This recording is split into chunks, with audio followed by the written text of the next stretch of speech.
Bank کا جو interest ہوتا ہے تو بہت سارے لوگ یہ کہتے ہیں کہ یہ سود نہیں ہے. تو چونکہ اس سلسلے میں بندے کا بھی مختصر سا مطالعہ ہے، تو اس کو سب سے پہلے تو ہمارے ہندوستان میں بر صغیر میں سر سید نے اس کو یوزری کا اور تجارتی سود وغیرہ کا نام دے کر اس کا جواز فراہم کرنے کی کوشش کی ہے.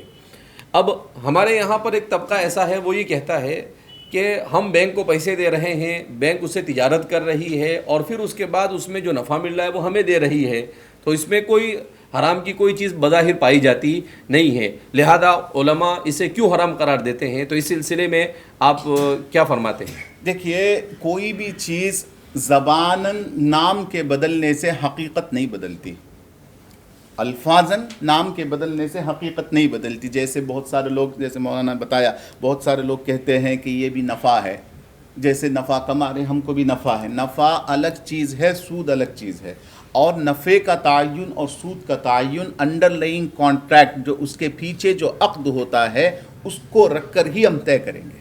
اب سب سے پہلے سوال یہ ہے کہ بندہ جو پیسہ بینکوں میں رکھتا ہے اس کی شرعی حیثیت کیا ہے؟ یہ امانت ہے، قرض ہے، کیا ہے، ہدیہ ہے، یا تجارت کے لیے لگا رہا ہے؟ اگر امانت ہے یہ تو امانت کے زمرے میں نہیں آئے گا. کیوں؟ الامانۃ لا تضمن.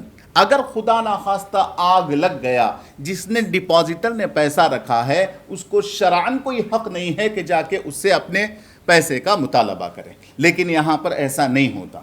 اور دوسری چیز یہ ہے کہ اگر اس کو آپ تجارت کہیں گے، اب شریعت یہ کہتی ہے کہ بھئی نفع میں اگر شرکت کرتے ہیں تو نقصان میں بھی کریں، نقصان میں بھی کریں. اب ڈپازیٹر سے یہ سوال ہے، اگر آپ اس کے ایکسٹرا اماؤنٹ کو نفع کہتے ہیں، اگر خدا نخواستہ بینک دیوالیہ ہو جائے تو کیا آپ اس کے نقصان کو مانیں گے؟ وہ کہے گا نہیں حضرت، ہمیں نہیں.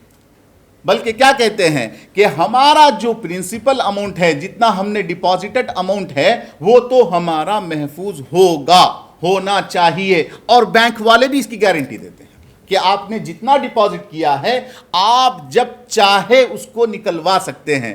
وہ تھوڑا بہت فرق ہے کہ بھئی کیا ہے سیونگ اکاؤنٹ میں کیا اصول ہے، یہ ہے، لیکن اصل بات چیز یہ ہے کہ آپ اس کو نکال سکتے ہیں.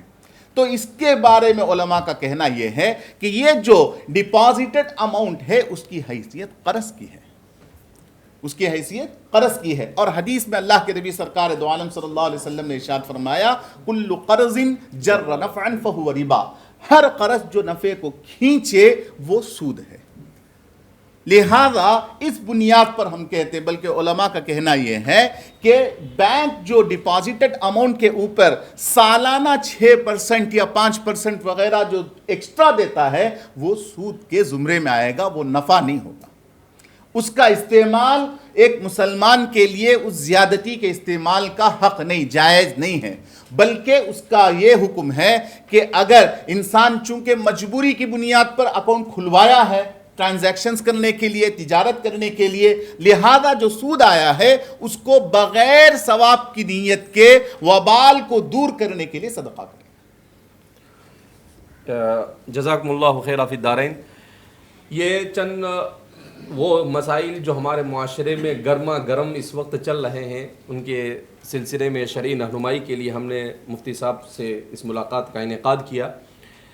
جیسا کہ مفتی صاحب نے کہا، اصل میں سود جو ہے یہ بہت بڑی لعنت ہے، اور کیپٹلزم میں سود یہ ریڑھ کی ہڈی مانا جاتا ہے. تو ہمارا اور ان کا تضاد ہے اس مسئلے میں.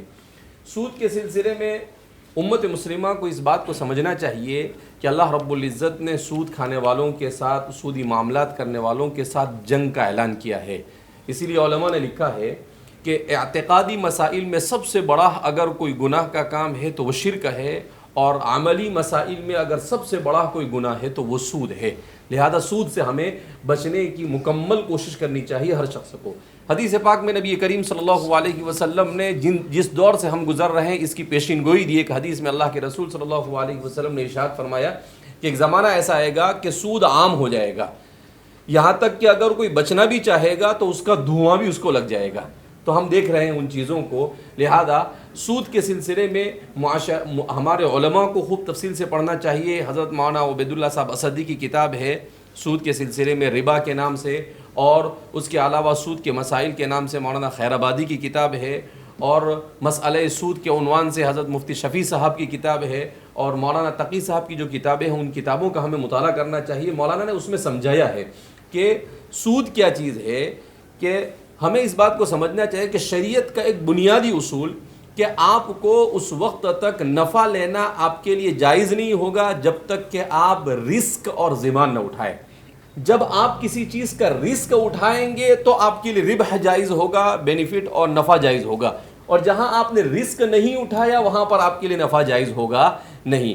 جیسا کہ ہم نے ابھی سنا کہ یہ جو کچھ بھی ہے بینک میں وہ ساری چیزیں یہ امانت نہیں ہے۔ بہرحال اللہ رب العزت ہم سب کو امت کی شریعت کی روشنی میں رہنمائی کرنے کی توفیق مرحمت فرمائے، اور اللہ ہم سے راضی ہو جائے، ایسے اعمال کی توفیق مرحمت فرمائے۔